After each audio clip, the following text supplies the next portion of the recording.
ونستعينه ونستغفره ونؤمن به ونتوكل عليه ونعوذ بالله من شرور أنفسنا ومن سيئات أعمالنا من يهده الله فلا مضل له ومن فلا هادي له ونشهد أن لا إله إلا الله وحده لا شريك له ونشهد أن سيدنا وسندنا وحبيبنا وشفيعنا وإمامنا ومقتدانا ومولانا محمدا عبده ورسوله وبارك وسلم تسليما كثيرا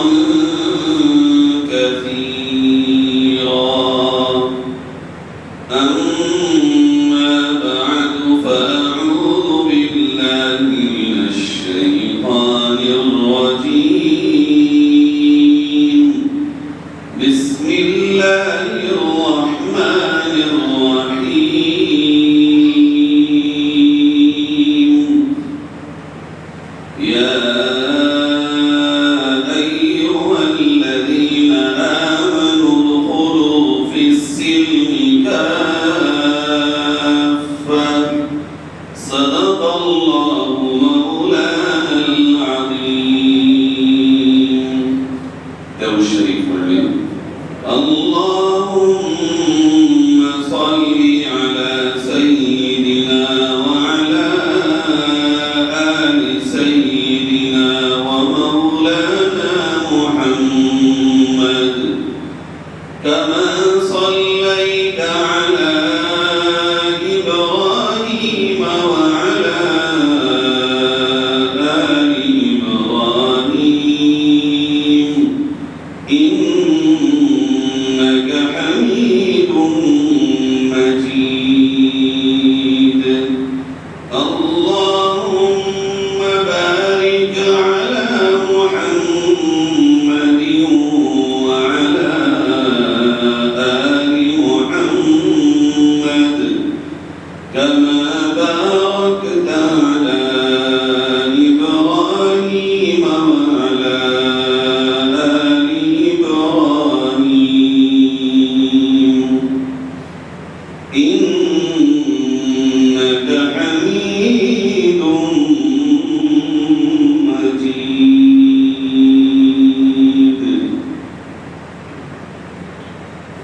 سب سے پہلے اللہ کا شکر ادا کرتے ہیں کہ اس نے ہمیں آپ کو دین کی نسبت پر یہاں جمع ہونے کی توفیق نصیب فرمائی اور دعا کرتے ہیں کہ پروردگار عالم ہمارے اور آپ کے جمع ہونے کو قبول فرمائے ہمارے آپ کے یہاں جمع ہونے کے لیے اللہ تعالیٰ اس اجلاس کو اس مجلس کو ہم سب کے لیے خاص طور پر اور عام طور پر ساری دنیا کے انسانوں کے لیے ہدایت کا اور نجات کا ذریعہ بنائے پیارے آقا حضرت محمد صلی اللہ علیہ وسلم نے حدیث پاک میں یہ ارشاد فرمایا کہ تم جب تک گمراہ نہیں ہو سکتے اور نہ ہی تم پھسل سکتے ہو حق سے دنیا کی کوئی طاقت تمہیں ادھر ادھر نہیں کر سکتی جب تک کہ تم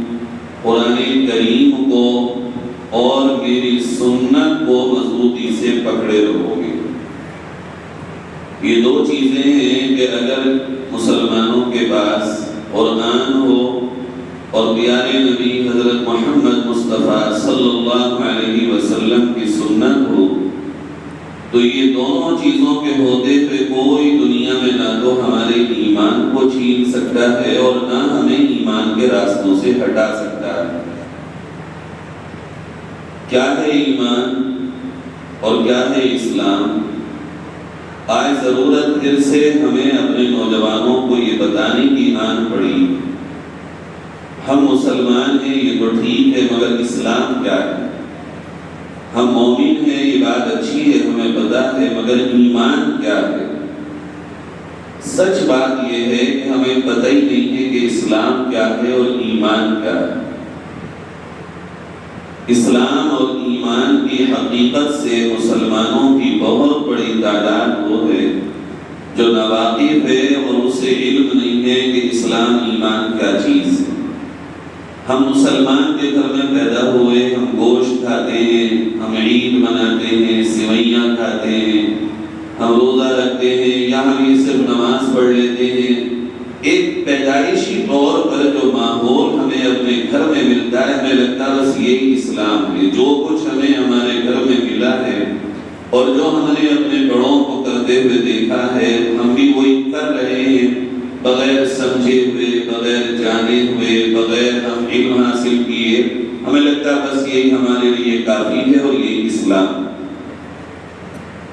جبکہ ہر مسلمان پہ لازم ہے، ضروری ہے، فرض ہے کہ وہ دین کا علم حاصل کرے کہ جس سے اسے یہ پتہ چلے کہ اسلام کیا ہے اور اللہ کا ہمارے نام پیغام کیا ہے۔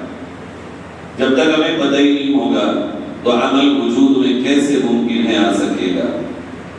یہ چیزیں میں آپ کو ایک لمبی حدیث ہے وہ بیان کرتا ہوں، صرف 2 حدیثیں پورے بیان میں، اللہ تعالیٰ وقت میں برکت دے دے، اللہ کرے یہ دونوں حدیثیں مکمل ہو جائیں۔ صرف 2 حدیثیں آج کا ہمارا موضوع۔ ایک حدیث مسلم شریف کی جو حدیث کی کتابوں میں بخاری شریف کے بعد دوسرے نمبر کی سب سے بڑی کتاب، حضرت عمر بن خطاب رضی اللہ عنہ فرماتے ہیں، اور تقریباً اکثر حدیث کی کتابوں میں یہ حدیث آئی، کہتے ہیں کہ رسول اکرم صلی اللہ علیہ وسلم کے پاس میں اور ہمارے بہت سے ساتھی یعنی صحابہ بیٹھے ہوئے ہیں کہ صاحب آئے جنہیں ہم جانتے نہیں تھے، انجان آدمی تھے، اجنبی تھے، بڑے سفید کپڑے، بہت ہی اجلے کپڑے ان کے، شدید بیاض الثوب، فرماتے انتہائی سفید کپڑے ان صاحب کے ہیں، اور بڑے کالے بال۔ اچھا یہ انسان کی خوبصورتی ہے نا، بال کالے ہوں، چہرہ خوبصورت ہو، رنگ گورا ہو اور کپڑے بھی سفید ہوں تو لگتا ہے جیسے کوئی فرشتہ آگے بیٹھ گیا ہو۔ حضرت عمر کہتے ہیں ہم جانتے ہی نہیں تھے یہ کون ہے، مگر آئے اور آگے بیٹھے، اور آگے بیٹھنے کے بعد انہوں نے اپنے گھٹنے پیارے نبی صلی اللہ علیہ وسلم کے گھٹنوں سے ملا لیے۔ ہمیں دیکھ کے بڑی حیرانی ہوئی، جانتے ہیں نہیں ہم ان کو، اور یہ حضور کے اتنے قریب ہو گئے کہ انہوں نے نبی کے گھٹنوں سے اپنے گھٹنے ملا لیے، اور فرمایا کہ پھر ہم دیکھ رہے ہیں کہ انہوں نے اپنے ہاتھ حضور کی رانوں پہ رکھ دیے، اور پھر کہا یا محمد صلی اللہ علیہ وسلم، جب بھی نبی کا نام آیا کرے تو درود پڑھا کرے۔ انہوں نے کہا یا محمد صلی اللہ علیہ وسلم اخبرنی عن الاسلام، اے محمد اللہ کے رسول صلی اللہ علیہ وسلم مجھے آپ اسلام کے بارے میں بتائیے، اسلام کیا ہے؟ حضور نے فرمایا ٹھیک ہے میں بتاتا ہوں، اسلام یہ ہے ان تشہد ان لا الہ الا اللہ وان محمد رسول اللہ، تم اس بات کی گواہی دو کہ اللہ کے سوا کوئی معبود نہیں اور محمد صلی اللہ علیہ وسلم اللہ کے رسول ہیں۔ نمبر 2 وَتُقِيمَ الصَّلَاةَ، اور تم نمازوں کی پابندی کرو۔ نمبر 3 وَتُؤْتِيَ الزَّكَاةَ، اور تم زکوٰۃ اگر تم پہ فرض ہو تو زکوٰۃ ادا کرو۔ وَتَصُومَ رَمَضَانَ، اور رمضان کے مہینے کے روزے رکھو۔ اور وَتَحُجَّ الْبَيْتَ إِنِ اسْتَطَعْتَ إِلَيْهِ سَبِيلًا، اور اگر اللہ نے تمہیں حج کی طاقت دی ہے تو تم اللہ کے گھر کا حج کرو۔ یہ اسلام، نبی نے کتنی چیزیں بتائیں اسلام میں، 5 چیزیں ہیں اسلام کے ارکان، اس کو کہا جاتا ہے۔ اس سوال کرنے والے نے نبی سے پوچھا اسلام کے بارے میں بتائیے۔ آقا نے بتایا پہلا اسلام کی بنیاد یہاں سے شروع ہوتی ہے کہ تم گواہی دو اللہ کے سوا کوئی ہمارا معبود نہیں، اور تم اس بات کی بھی گواہی دو کہ حضرت محمد صلی اللہ علیہ وسلم اللہ کے رسول ہیں۔ خالی زبان سے کہنا گواہی نہیں ہوتا کہ ہم خالی زبان سے کہہ دیں کہ ہم نے اس بات کو کہہ لیا۔ یہ ہے وہ بات جو دل سے بھی کہی جاتی ہے اور دل سے بھی اقرار کیا جاتا ہے۔ اچھا، یہ 5 چیزیں جو نبی نے بتائی، اللہ کو ماننا، نبی کو ماننا، نماز کا پڑھنا، روزے کا رکھنا، زکات کا دینا، حج کا کرنا۔ دوسری حدیث میں مسلم شریف کی نبی نے فرمائے اسلام کی 5 بنیادیں۔ آپ سب بتائیے، جتنے بھی بھائی یہاں بیٹھے ہیں، بنیادوں کے بغیر کوئی گھر اوپر آئے گا؟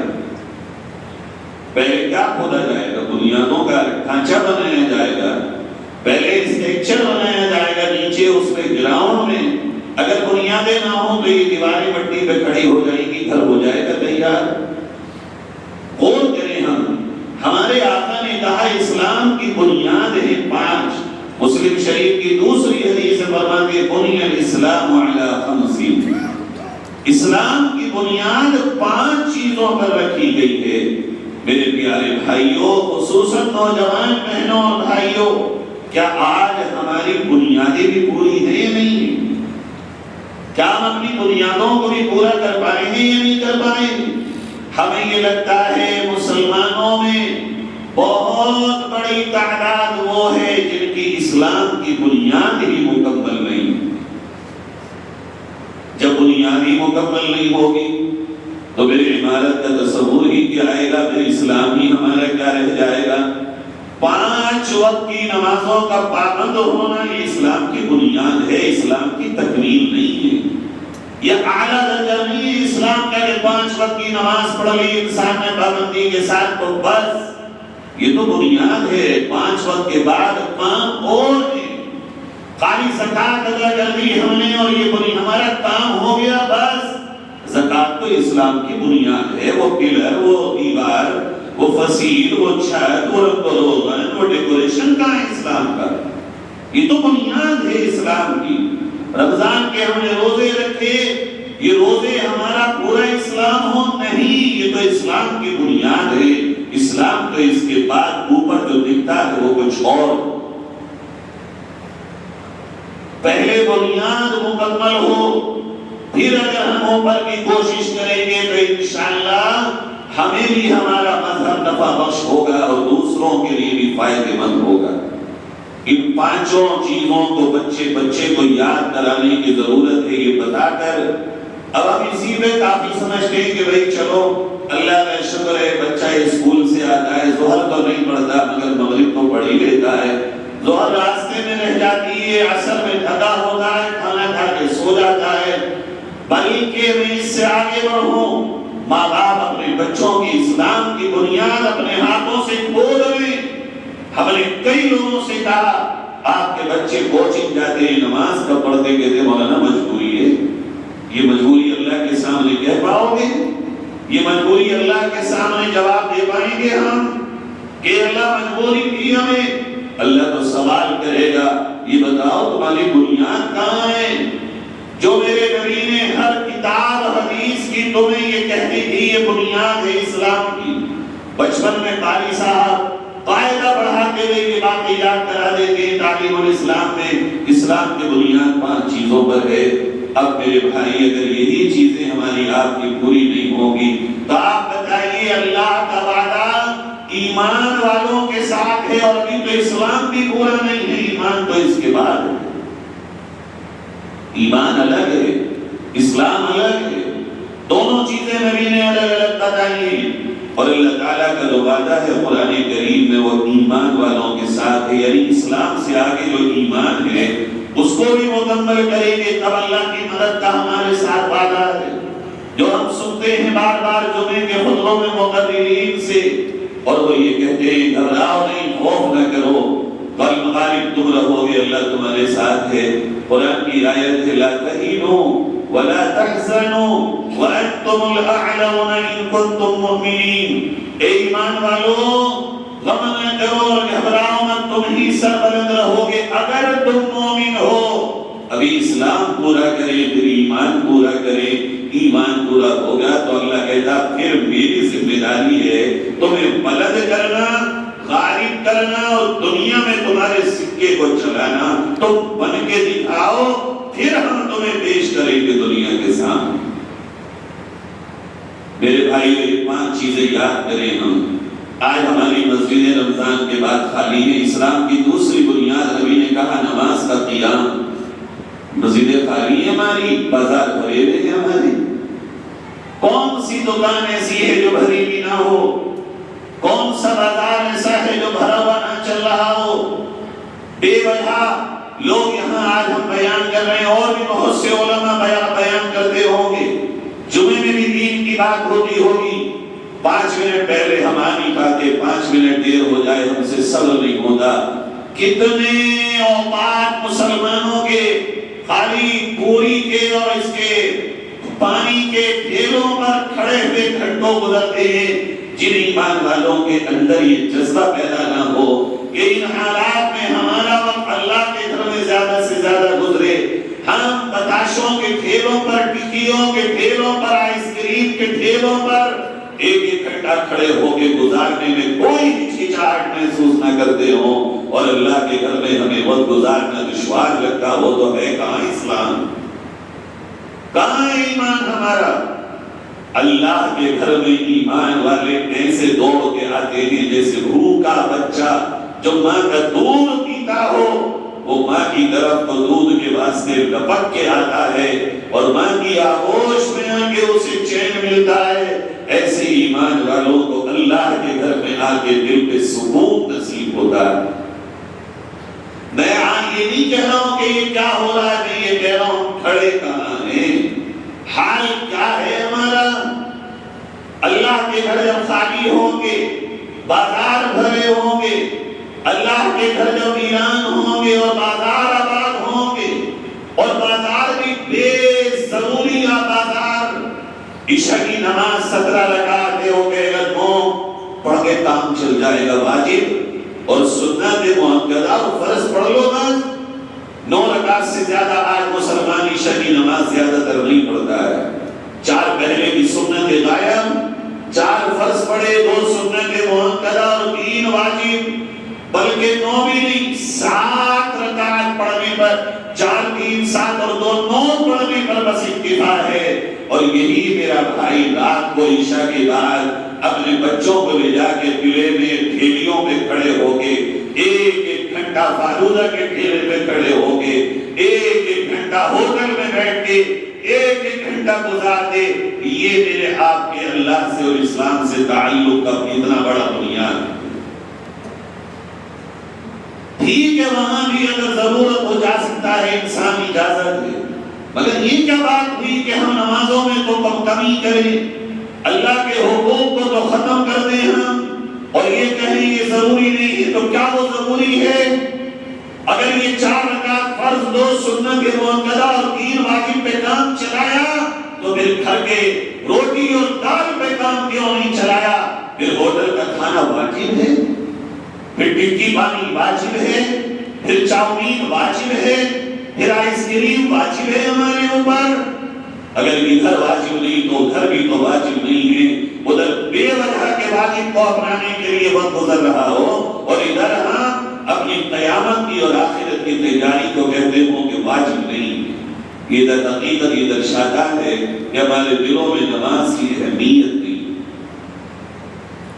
پھر زکوٰۃ اور روزے اور حج کے معاملے میں آج اتنی غفلت.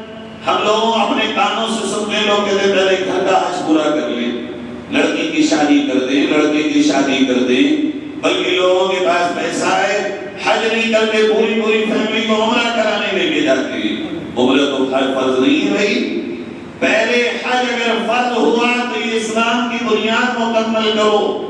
اگر اسلام کی بنیاد مکمل ہو گئی، اللہ دے فریضے کو ادا کرنے کے بعد پھر عمرہ بھی کریں ہم.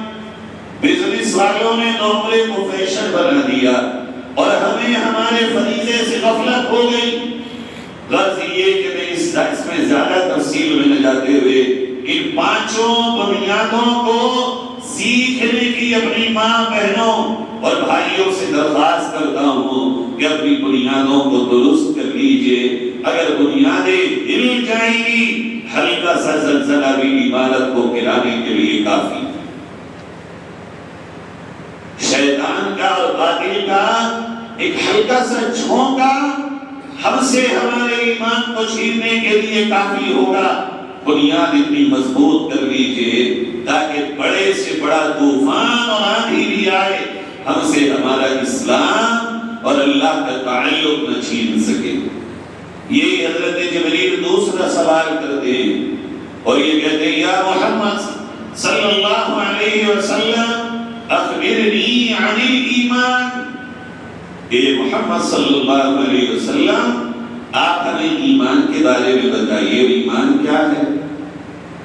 فرمایا اے سائل ایمان یہ ہے ان تؤمن باللہ تو ایمان لائے اللہ پر وملائکتہ اور اس کے فرشتوں پر وکتبہ اور اس کی کتابوں پر ورسلہ اور اس کے رسولوں پر والیوم الآخر اور آخرت کے دن پر والقدر خیرہ وشرہ من اللہ تعالی اور اس بات پر ایمان لائے کہ اچھا ہو یا برا ہو صرف اللہ کی طرف سے ہوگا. والبعث بعد الموت اور موت کے بعد تمہیں دوبارہ زندہ کیا جائے گا. اس بات پر ایمان لائے. کہا ایمان یہ کیا ہے؟ ایمان اسلام 5 بنیادیں بتائیں گے. ایمان بتایا نبی نے کیا؟ اللہ پر ایمان لانا. ایمان یہاں کی چیز ہے، دل کی چیز. ایمان دکھایا نہیں جا سکتا. اسلام جو عمل ہو رہا ہے، روزہ رکھ رہے ہیں پتا ہے، نماز پڑھ رہے ہیں پتا ہے، حج کر رہے ہیں پتا ہے، زکات دے رہے ہیں دکھ رہا ہے، لیکن ایمان ہے دل سے اقرار کا نام ان تؤمن باللہ. تم اس بات پر دل سے یقین کرو اللہ ہے، ایک ہے وہ، شریک نہیں اس کا کوئی، ذات میں اکیلا، صفات میں اکیلا، مالک وہ اکیلا، محتاج وہ کسی کا نہیں، چاہے وہ جو کرے ہمیشہ سے ہے ہمیشہ تک رہے گا.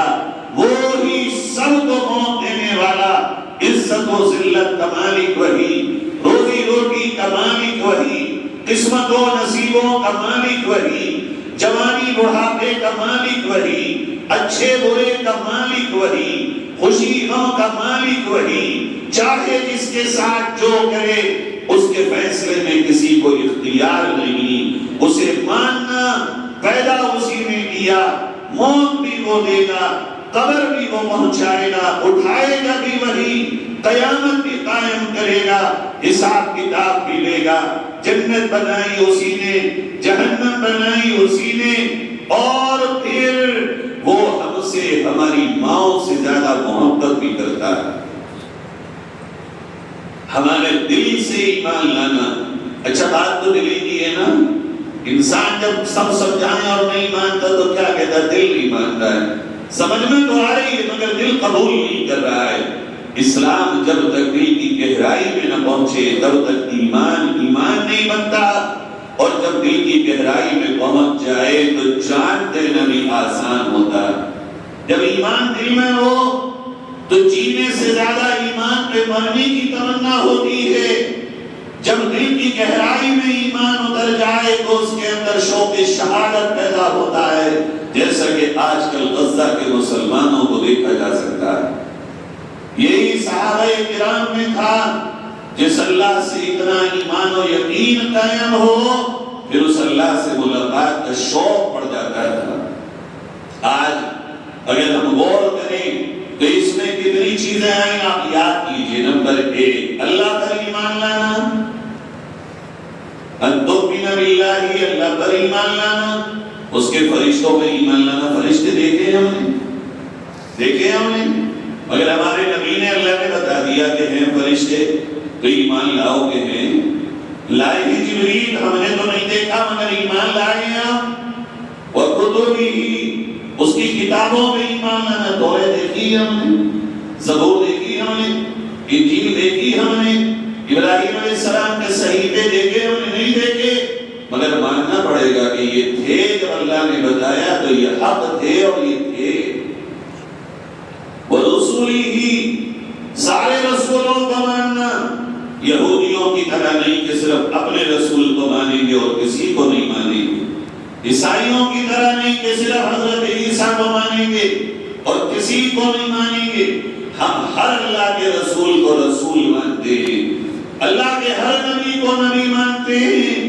اور اپنے نبی محمد صلی اللہ علیہ وسلم کو آخری نبی مانتے ہیں اور آخری رسول مانتے ہیں سارے رسولوں کو ماننا اس سے پتہ چلا کسی بھی نبی کی شان میں گستاخی کرنا ایمان سے انسان چلا جائے گا صرف ہمارے نبی کی شان میں گستاخی نہیں کسی بھی نبی کی شان میں گستاخی کرنا حرام والیوم الآخر آخرت کے دن پر ایمان لانا یہ ہے جڑ آخرت کے دن پر ایمان لانا اگر مرد اور عورت کا ایمان یہ بن جائے کہ آخرت میں آنا ہے حساب دینا ہے تو سمجھو انسان کی زندگی کا رخ ہی پلٹ جائے گا چونکہ جب حساب کی فکر ہونا کہ مجھے حساب دینا تو پہلی بار جوڑتا غلط نہ ہو جائے مجھے جانا حساب دینے کے لیے کہ مائنس پلس ملٹی پلائی ڈیوائڈ بار بار کرتا نہیں کرتا بندہ جوڑتا ہے لکھتا ہے حساب دینا جب حساب دینے کا یقین ہو تو پہلے تیاری کرے گا کہ دوں گا کیا پہلے بنا تو لوں کیا کمایا کیا کھویا میں نے آپ اس بات کو یہی پر ہو کہ میں اگلی بات کہتا ہوں پھر اس بات پر ایک حدیث سناؤں گا جو میں نے کہا تھا صرف 2 حدیثیں سناؤں گا اور اسی پر بات کو مکمل کروں گا اس کے بعد فرمایا اچھی بری تقدیر پہ ایمان لانا اچھا ہو جا برا ہو جا یہ کہنا کہ اللہ کی طرف سے ہے کب جب ہو جائے بہت غور سے سمجھیے یہ بات اگر آپ نے یہ نقطہ سمجھ لیا تو میں بیان کرنے جا رہا ہوں آپ کی زندگی کے 90% مسائل حل ہیں گارنٹی کے ساتھ ہے یہ بات اگر میرے آپ کے دل کا ایمان یہ بن گیا 90% مسائل میرے اور آپ کے حل میں اچھا یا برا جو بھی ہوگا وہ اللہ کی طرف سے ہوتا ہونے کے بعد ہونے سے پہلے نہیں ہونے سے پہلے ہر مسلمان پر لازم ہے برائی سے بچنے کی کوشش کرے اور اچھا کام کرنے کی کوشش کرے کوشش کے بعد میرے حساب سے رزلٹ اچھا ہے یا برا آئے ساری محنت کرنے کے بعد بھی نتیجہ اچھا آئے یا برا آئے ساری محنت کرنے کے بعد بھی خوشی ملے یا غم ملے یہ اب ہونے کے بعد ایمان یہ رکھنا کہ اب یہ اللہ کا فیصلہ کرنے سے پہلے ہاتھ باندھ کے بیٹھ جانا جو ہوگا اللہ کی طرف سے ہوگا اللہ کو ایسے لوگ پسند نہیں ہے ہاتھ باندھنے والے ہاں محنت کی تم نے اور محنت کے بعد جو نتیجہ آیا پھر اللہ کی طرف سے یہ فیصلہ ہے تمہارے لیے اور اسی میں خیر ہے اللہ نے قرآن میں یوں کہا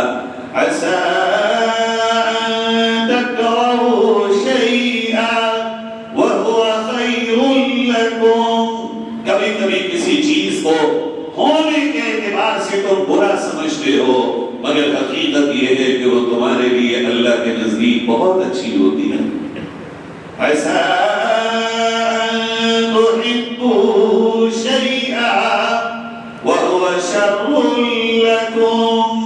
کبھی کبھی کسی چیز کو تم بہت اچھا سمجھتے ہو مگر حقیقت کے اعتبار سے تمہارے لیے بہت بری نکلتی ہے وہ تو یہ اللہ تعالیٰ یہاں ہمیں بتا رہا ہے اچھا ہو یا برا ہو ہوگا کس کی طرف سے اللہ کی طرف سے ہم لیے بیٹھے یہ خدائی اپنے ہاتھ میں اچھا کروں گا میں برا کرے گا کوئی اور جھگڑے تو اسی بات کی نہیں ہے اچھا ہو گیا تو میں نے کر دیا برا ہو گیا تو تو نے کر دیا نفع ہو گیا تو میری وجہ سے نقصان ہو گیا تو نوکر کی وجہ سے کھیتی اچھی آ گئی تو مالک کی کی اچھی نگاہوں سے، اور اگر کھیتی میں نقصان ہو گیا تو نوکروں کی کمی سے، بھائی یہ کیا بات ہوئی؟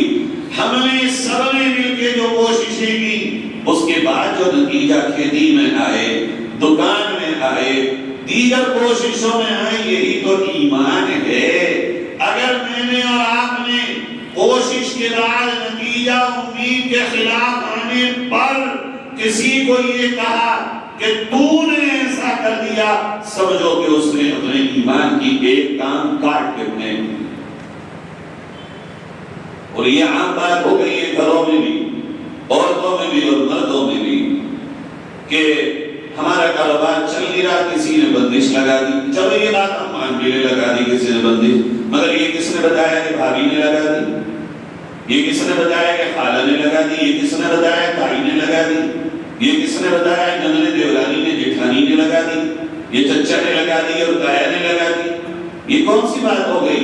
یہ تو وہ بات ہو گئی کہ اللہ تو تمہیں چاہتا ہے روزی کا دینا، مگر یہ چچا آئے اور انہوں نے آ کے اللہ کی طاقت کو فیل کر دیا اور انہوں نے تمہیں روزی سے روک دیا۔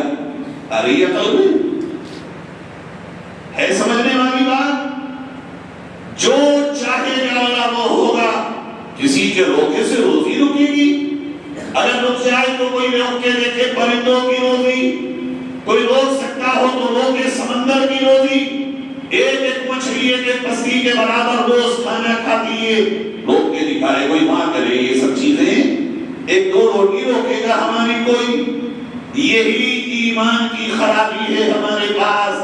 ہمارا تعلق اللہ سے ہے ہی نہیں۔ کوئی تعویذ لکھنے والا ذرا سا بتا دے کہ سر میں درد ہو رہا تھا، رات میں خواب میں تمہیں ناخون دکھے تھے، اچھلے بھی تھے جہاں اچھلے بھی تھے، اچھا جب کہیں جا رہے تھے تو پرچھائی دکھی تھی کہاں کسی نے کروا دیا، بس یہ کیڑا بٹھا دیا دماغ میں کروانے کا۔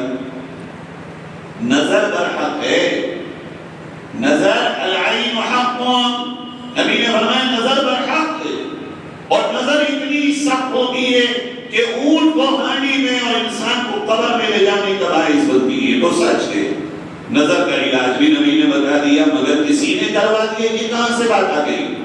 نظر لگتی ہے اپنے آپ کی بھی خود کو، ماں کی بھی لگتی ہے بچوں کو، باپ کی بھی لگتی ہے اولاد کو، ہر ایک کی کسی کو بھی نظر لگ سکتی ہے، دشمن میں محبت میں بھی نظر لگتی ہے۔ اس کا علاج کر لو، کسی سے پھونکوا لو یا خود پڑھ کے پھونک لو، قرآن کی آیتیں ہیں، حدیث میں نبی نے دعائیں بتائی ہیں۔ ایمان اتنا کمزور ہو گیا ہمارا کہ ہم قصوروار بندوں کو ٹھہرا رہے ہیں، یہ نہیں کہتے کہ تقدیر ہے میری، خالی ایک جگہ تقدیر مانتے، موت پہ بس، جب نہیں رہے لگا بھائی چلو اب تو نصیب میں موت تھی، خالی موت تقدیر نہیں ہے، نقصان ہوگا وہ بھی اللہ کی طرف سے۔ اگر ہماری کوششوں کے باوجود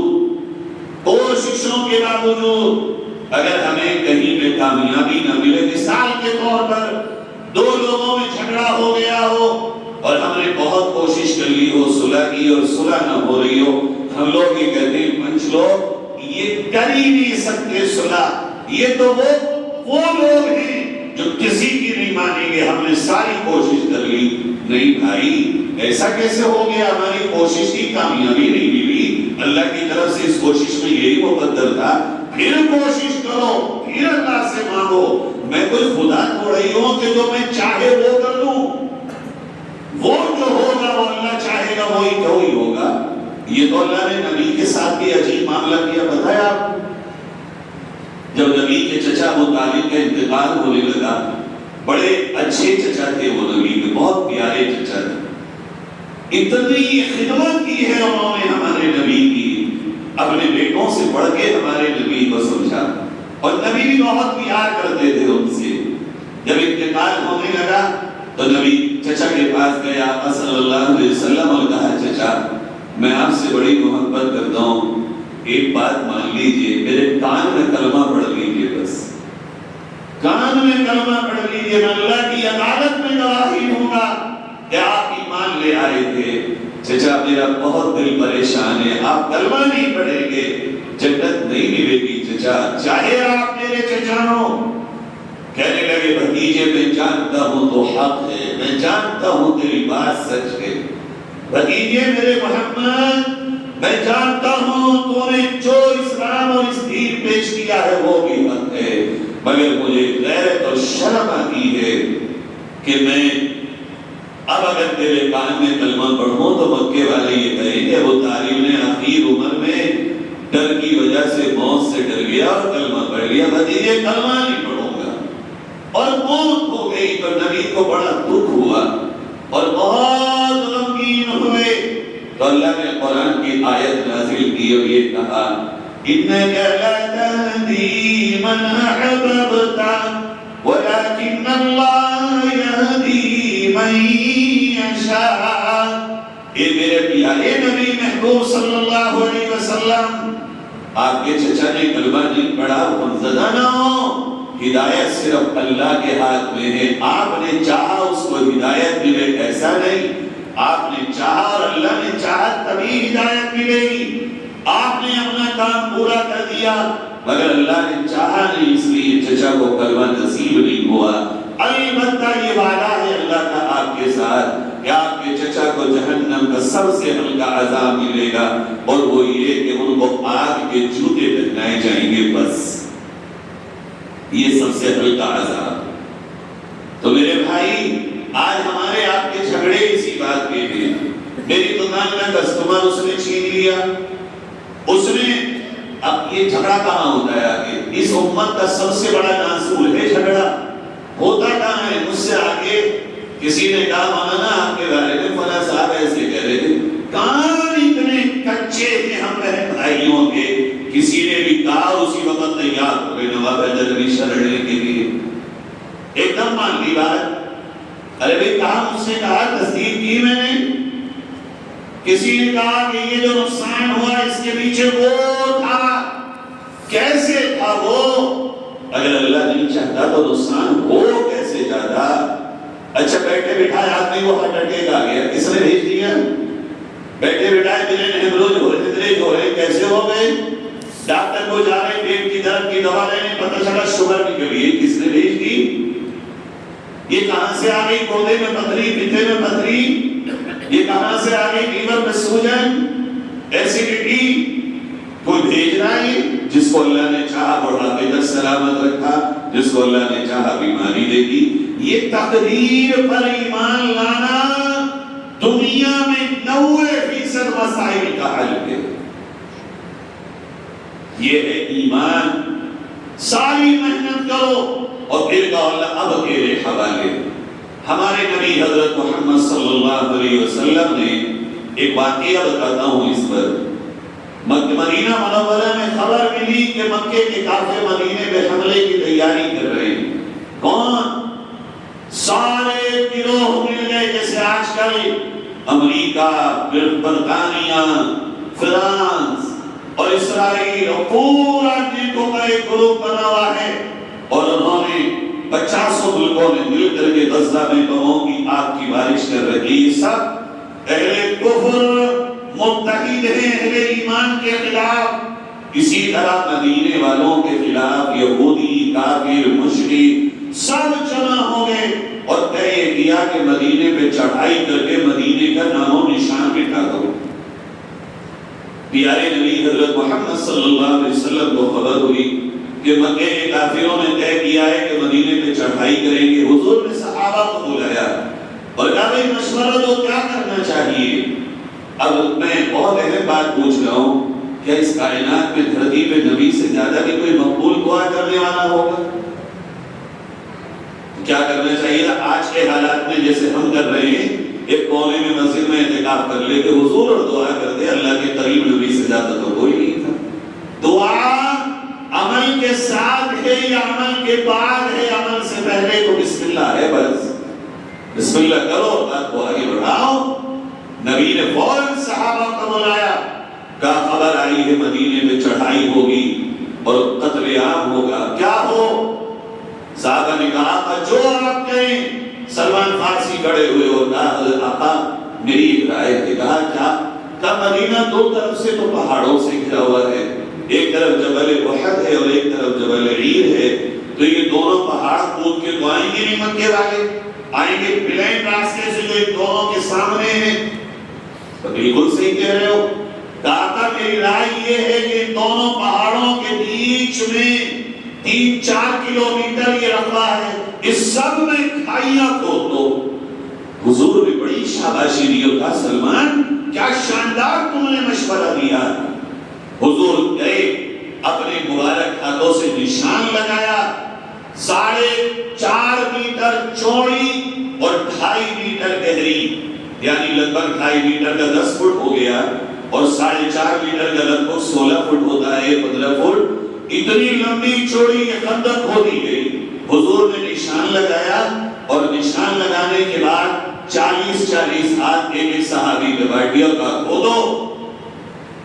صحابہ نے کھودنا شروع کیا، حضور نے بھی کھدائی شروع کی، خود آقا نے بھی کھدائی شروع کی. اب جب کام شروع ہوا تو کئی دن گزر گئے، واقع ہونے لگے. حضرت جابر آئے، بہت اہم بات کہہ رہا ہوں، کاش کہ میں آپ کے دلوں تک یہ بات پہنچا سکوں. بہت اہم بات بتانے جا رہا ہوں آپ کو اس دور میں. حضرت جابر آئے اور انہوں نے اپنے یہ کرتا اٹھایا، یہ کہا آقا ادھر دیکھیے نا. حضور نے کہا کیا ہوا؟ آقا یہ پیٹ پہ دیکھیے. پیٹ پہ دیکھا حضور نے تو پتھر بندھا ہوا تھا. کہتے پتھر کیوں باندھا ہے؟ کہا تھا کئی دن ہو گئے کھانا نہیں کھایا، بھوک لگ رہی تھی، آنکھیں چلنے لگی، سوچا پتھر باندھ لو، آنکھیں کب چلے گی، بھوک کب لگے گی. حضور نے کہا پریشان ہو؟ کہا تھا بھوک بہت لگ رہی. حضور نے جب اپنا دامن اٹھایا کہا تھا کہ پیٹ پہ 2 پتھر بندھے. میں آپ سے سوال کرتا ہوں، جب حالات خراب ہوں تو حفاظت ضروری ہے، یہ کمانا. کیا کیا نبی نے؟ بستیوں کی حفاظت، ایمان کی حفاظت. اگر ہمارے ایمان اور ہمارے اداروں اور ہماری بستیوں کی حفاظت نہ ہوگی تو کل ہماری روزی، پیسہ، دولت، گھر، جائیداد کون بچا سکتا ہے؟ نبی نے اس موقع پہ یہ سبق دے دیا، کھانا اتنا ضروری نہیں ہے، بچانا جتنا ضروری ہے. کبھی تو پیٹ میں پتھر دینا، چلے جاتے باغوں میں کھاتے جا کر، کھانا پیچھے چھوڑ دیا، بچانے کو نبی نے آگے کر دیا. پہلے حفاظت کے لیے آگے آؤ، ورنہ نبی یہ کہتے ہیں پہلے اکٹھا کر لو، مال لاؤ، جمع کر لو، پہلے کما لو، تجارت کر لو، اپنی اپنی میں پڑے رہو. آج مسلمان یہ کر رہا ہے بس کما لو. کیا ہوگا دین کا، ایمان کا، قرآن کا، نسل کا، اداروں کا اور بستیوں کا اور گھروں کا؟ یہ ہم مسلمانوں کو پتہ نہیں. کما لو. میں سچ کہتا ہوں یہ دولت میرے تمہارے گھروں میں سے دشمنان اسلام نوچ نوچ کے نکال لیں گے اگر ایمان نہیں ہوگا. کھودی گئی خندق، اسی میں اللہ تعالیٰ کا کرم تو دیکھو یہ ہوتی ہے. بشارتیں کم میں تھی قربانیوں کے وقت، جب خندق کھودی تو اتنی ٹھنڈ ہو رہی تھی. حضور نے اس وقت ایک وہاں اگر آپ گئے ہوں گے تو خندق پہ آج بھی ایک مسجد فتح کے نام سے اسے مسجد فتح کہا جاتا ہے. وہاں اوپر ٹیلے پہ بنی ہوئی ہے مدینہ منورہ میں. اب اور مسجدیں تو انہوں نے سب ملا کے ایک کر دی ہیں، مگر یہ مسجد جو مسجد فتح ہے یہ اوپر ٹیلے پہ بنی ہوئی ہے. یہ پہاڑ کا وہ حصہ ہے جہاں حضور صلی اللہ علیہ وسلم خندق کھود کے فارغ ہو کے لڑائی شروع ہو گئی. پیر کے دن تشریف لے گئے. پھر حضور نے دعائیں مانگی، اللہ اب تو صرف تیری مدد کی ضرورت ہے. ہم تو یہ کر سکتے تھے، کر لیا ہم نے. خندق کھود دی، مقابلہ ہو رہا ہے، اللہ تو ہے. نبی نے پیر سے دعائیں شروع کری اور بدھ کے دن ظہر کے بعد اللہ کی طرف سے خوشخبری آئی. دعا کی قبولیت کا اعلان ہوا. اور رات کو عجیب یہ ہوا، اللہ نے رات کو آندھی، طوفان، بارش، کڑاکے کی ہوائیں ایسی چلائی دشمنوں کے خیمے میں. خندق کے ادھر دشمن ہے، خندق کے ادھر نبی، ادھر کوئی ہوا نہیں، کوئی بارش نہیں، کوئی طوفان نہیں. کوئی 20 فٹ سے ادھر ٹھنڈی ٹھنڈی ہوائیں، آندھی اور طوفان، یہاں تک کہ ان کے خیمے الٹ گئے. ان کے جانور بھاگنے لگے، اور پھر ابو سفیان نے اعلان کیا یہ ہوا دشمن بن کے آئی ہے، چلو اگر یہ ہوا تھوڑی دیر اور چل گئی تو ہم سب مر جائیں گے۔ اللہ نے خالی دشمن کو ہواؤں سے خاک آلود کر دیا، لیکن اس کے لیے اسباب اللہ تعالیٰ کے نبی نے استعمال کیے، اور پھر اللہ کی تقدیر پہ بھروسہ کیا، اور پھر دعا کی۔ آج ہم بغیر کچھ قربانی کے چاہتے تقدیر بدل جائے، ہمارے مطلب کے کام ہو جائیں، مطلب کے ہو گئے تو پھر نبی صلی اللہ علیہ وسلم کو، صحابہ کو، اولیاء کرام کو قربانیاں دینے کی ضرورت کہاں آتی؟ پھر تو ایسے ہی کام چل جاتا۔ تقدیر اتنی اچھی چیز ہے ایمان والوں کے لیے، اگر اچھا ہو جائے تو کہتے ہیں ہم نے تھوڑی کرا، اللہ نے کرا ہے، اور برا ہو جائے تو کہتے ہیں یہ ہماری تقدیر تھی، ہم سے کوئی کمی رہ گئی ہوگی، اللہ نے یہ فیصلہ کر دیا، یہ بھی اللہ کا فیصلہ ہے۔ کتنی اچھی بات ہے، اچھا ہو تو بھی اللہ نے کر دیا، برا ہو تو بھی اللہ کے فیصلہ ہے، کمی ہماری تھی۔ کیسا جینے کا اللہ نے حوصلہ دیا ہے ہم کو، کسی حال میں بھی تو غم میں نڈھال ہو کے بیٹھ ہی نہیں سکتے، پھر کرو، یہ ہے تقدیر۔ پھر فرمایا والبعث بعد الموت، اور اس بات پر ایمان لانا کہ جو ہوگا اللہ کی طرف سے ہوگا، اور قیامت کے دن اٹھائے جائیں گے۔ میں نے کہا تھا ایک حدیث اور سنا ہوگا، اب یہ حدیث پوری کرتا ہوں۔ اسلام بتا دیا کتنی چیزیں ہوئی اسلام میں؟ 5۔ ایمان کیا ہے؟ اللہ پر، نبیوں پر، رسولوں پر، کتابوں پر، فرشتوں پر، اچھی بری تقدیر پر، آخرت پر، اور زندہ ہونا قبر میں جا کے، اس پر ایمان لانا، یہ ایمان۔ پھر انہوں نے یعنی حضرت جبریل نے حضور سے کہا اخبرنی عن الاحسان، اے محمد احسان کے بارے میں بتائیے۔ احسان بھائی نہیں، احسان یہ روٹی کھلانا اور پیسے دینے والا احسان نہیں، عربی میں احسان کچھ اور ہے۔ حضور نے فرمایا، انہوں نے پوچھا احسان کیا ہے؟ نبی نے فرمایا احسان یہ ہے ان تعبد اللہ کأنک تراہ فإن لم تکن تراہ فإنہ یراک۔ تم اس طرح اللہ کی عبادت کرو جیسے تم اللہ کو دیکھ رہے ہو، یہ ہے بہت اعلیٰ درجہ۔ اور میں اگر یہ نہ ہو سکے تو کم سے کم یہ کر لو کہ تمہیں اللہ دیکھ رہا ہے۔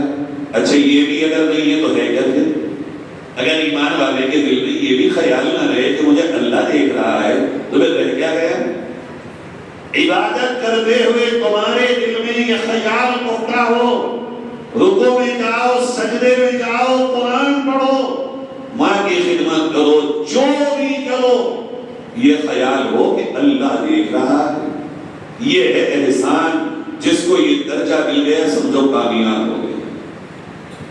پھر فرمایا انہوں نے کہ مجھے قیامت کے بارے میں بتائیے۔ حضور نے کہا جو تم جانتے ہو وہی میں جانتا ہوں قیامت کے بارے میں۔ کا نشانیوں کے بارے میں بتائیے۔ کا نشانی قیامت کی یہ ہے کہ قیامت کے قریب ماں باپ اپنی اولاد سے ڈرنے لگے، اور ننگے پیر، ننگے بدن، خالی ہاتھ بکری چرانے والوں کو دیکھو گے، بڑی بڑی عمارتیں بنا کے فخر کرتے ہوں گے کہ گھر دیکھو میرا آگے، اللہ کے کرم سے میں نے تو 4 منزلہ بنا لیا۔ یہ کہنا قیامت کی علامت ہے، کل تک جس کے پاس کچھ نہ ہو اور پھر اللہ اسے دیتے۔ حضور نے فرمایا یہ قیامت کی علامتوں میں سے ہوگا کہ خالی ہاتھ کو کچھ مل جائے اور گھر بنائے تو وہ بلا بلا کے لوگوں سے کہ دیکھو میں نے بنایا ہے، کل تک تھا بولا آج ختم ہو گیا۔ یہ پوری حدیث ہے۔ پھر ایک حدیث آتی ہے جو دوسری میں نے کہا ہے اللہ کے نبی صلی اللہ علیہ وسلم نے فرمایا، اور یہ حدیث بڑا جھنجھوڑتی ہے ہمیں۔ فرمایا قیامت کے دن پر ایمان لانا کس طرح؟ قیامت کے دن میں ہر انسان، مرد اور عورت جب جائیں گے تو ان کے قدم جم جائیں گے، ان کے قدم ایسے ہو جائیں گے جیسے کسی نے گاڑ دیا ہو، ہلیں گے نہیں، یوں بھی نہیں ہو پائیں گے۔ لا تزول قدم بنی آدم حتی یسأل عن 50۔ پیارے نبی فرما رہے ہیں تم جام ہو جاؤ گے، کوشش کرو گے ہلنا، قدم بھی آگے نہیں بڑھا سکو گے جب تک کہ 5 سوالوں کا جواب تم اللہ کو دینا، یہ تو بڑی خطرناک بات، یعنی ہل بھی نہیں پائیں گے، چل بھی نہیں پائیں گے، ہٹ بھی نہیں پائیں گے، کچھ نہیں ہوگا، پہلے 5 سوالوں کا جواب۔ اللہ کے نبی کیا فرمایا؟ پہلا سوال اللہ کی بارگاہ سے پوچھا جائے گا ہر ایک سے، نمازی، بے نمازی، مولوی، غیر مولوی، مرد ہو، عورت ہو، جو بھی ہو، یہ 5 سوال کے بغیر کوئی آگے نہیں بڑھے گا، اپنے وقت کا کتنا ہی بڑا نیک کیوں نہ۔ اللہ کے نبی ہمارے آقا کیا ہے پہلا سوال؟ فرمایا پہلا سوال ہوگا ان عمری فیما افناہ، یہ بتاؤ جو 60 70 40 30 20 80 90 100 سال کی عمر دی ہم نے تمہیں، اس عمر میں ہم نے تمہیں دنوں رات دیے، تم نے کہاں گزارے؟ اس کا جواب دو۔ اب بتاؤ فی ماحول میں بیٹھ کر 3 گھنٹے گزارنے والے، کیا تو یہ کہہ سکے گا اللہ سے اللہ روز 3 گھنٹے میں نے فلم دیکھ کے گزارے؟ کہے گا ہے ہمت؟ ہے دل کو تو اتنا؟ جواب تو دینا ہے۔ رات کو 2 بجے تک موبائلوں پہ فلمیں اور کارٹون دیکھنے والے پیارے بہن بھائیوں، تمہارے جگر میں اتنی طاقت ہے کہ تم اللہ سے یہ کہو کہ اللہ رات میں 2 بجے تک جو وقت گزرتا تھا وہ اس طرح گزرتا تھا؟ عمر کہاں گزاری؟ جواب دو۔ اب کس کے پاس کتنا جگر اڑتا ہے، وہ کیسے کیا جواب دے گا؟ اپنی تیاری خود کر لے بندہ، اس کے بغیر ہلے گا نہیں۔ مگر وہاں تو بولنے کی وہاں تو حالت یہ ہوگی، بڑے بڑے انبیاء اور رسول بھی نفسی نفسی پکار رہے ہوں۔ اب وہاں کیا جواب دینا ہے؟ اپنا جواب تیار کرو۔ نبی نے فرمایا دوسرا سوال ان سے ہوگا جن کو جوانی ملی۔ جوانی سب کو ملی تھی بھائی، ہر ایک کو تو جوانی نہیں ملی تھی نا، کوئی 15 سال میں چلا گیا اور کوئی پوری زندگی بیمار رہا، جوانی ملی۔ جوانی اس کو کہتے ہیں جو جوانی میں جوان ہو۔ اللہ کے نبی ہمارے آقا کہتے ہیں اللہ تعالیٰ دوسرا سوال کرے گا، یہ بتاؤ جوانی تمہیں دی تھی، تم نے جوانی کو گزارا کہاں؟ گزارا نہیں، لفظ ہے وَعَنْ شَبَابِهِ فِيمَا أَبْلَاهُ، جوانی کو کہاں گلایا اور پگھلایا ہے تم نے؟ کیونکہ جوانی مثل برف بر رہی تھی، تم نے کہاں گلایا؟ چاہتے تو تم جوانی کی جوان طاقت کو لے کر اسلام کی بلندی کے لیے نکل سکتے تھے۔ اے جوانوں، میری پیاری بہنوں اور بھائیوں، ہم اور آپ سب جوان ہیں۔ ایک بار خالی دل سے یہ سوچ لینا کہ اس جوانی کا اللہ کے سامنے جواب کمپلسری ہے، دینا پڑے گا، ماتھے پہ پسینہ بہنا لگے۔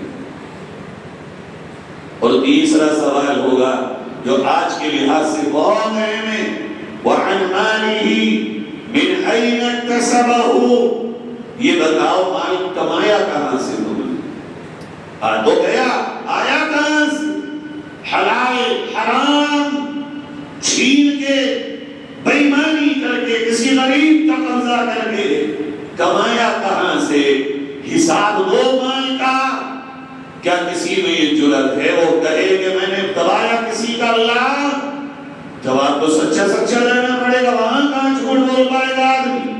اگر زبان سے جھوٹ بولے گا تو ہاتھوں سے اللہ بلوا دے گا، پیروں سے بلوا دے گا، کھال سے بلوا لے گا، فرشتوں کا ریکارڈ کھلوا دے گا، وہاں کہاں جھوٹ کا سہارا ہوگا؟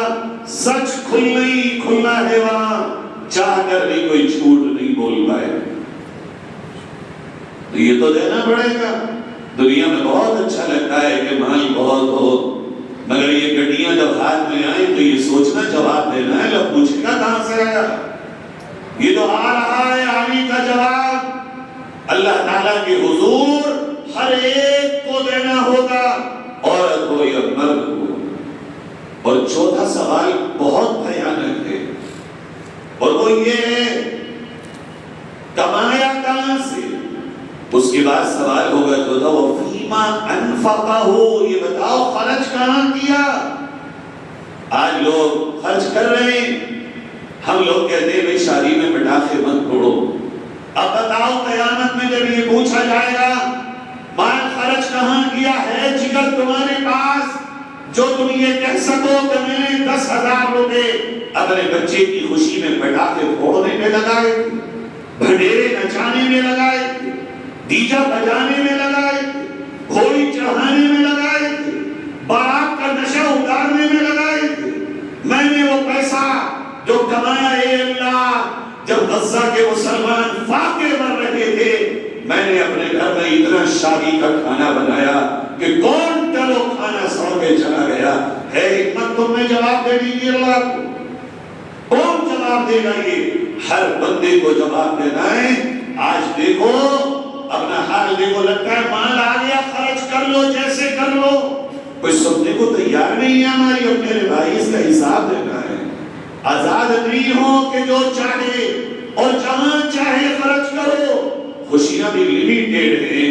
اچھا پھر ایسے دور میں اللہ تو پوچھے گا ہی پوچھے گا. ایک وہ ننھی سی غزہ کی چھوٹی سی بچی جس سے کسی نے پوچھا بیٹی ابا کہاں ہیں؟ کہا ابا جنت میں ہیں, یعنی شہید ہو گئے. امی کہاں ہیں؟ امی بھی جنت میں ہیں. بیٹی ہاتھ میں کیا ہے؟ جب اس نے ہاتھ میں سامنے یوں کیا تو خالی کٹورا تھا. کہ 7 دن سے خالی کٹورا لے کے پھر رہی ہوں, پیٹ میں میرے آگ لگ رہی ہے بھوک کی, کھانے کو نہیں ہے. اور پھر وہ بلبلا کے رو پڑی اور یہ کہنے لگی اپنی روز کھانا کھلاتی تھی, اپنی چلی گئی, اب کوئی کھانا کھلانے والا نہیں. تمہاری میری شادیوں میں 65 طرح کے کھانے ہوں اور میری بچیاں وہاں, میری بہنیں وہاں, میرے بھائی وہاں فاقے سے تڑپ رہے ہو. ٹھیک ہے کھلا دو, نارمل جو چلتا ہو. خوشیوں میں اتنے تو پاگل مت بنو کہ تم اپنے پیسے کو ایسے اڑا دو. تمہارے ہی ملک میں کتنے وہ بھائی ہیں جن کا علاج نہیں ہو پاتا, بچوں کی پڑھائی کے لیے پیسہ نہیں, گھر ٹوٹے پڑے ہیں. اگر اتنا ہی خرچ کرنا ہے تمہیں ادھر خرچ کر دو, اللہ نے دیا ہے.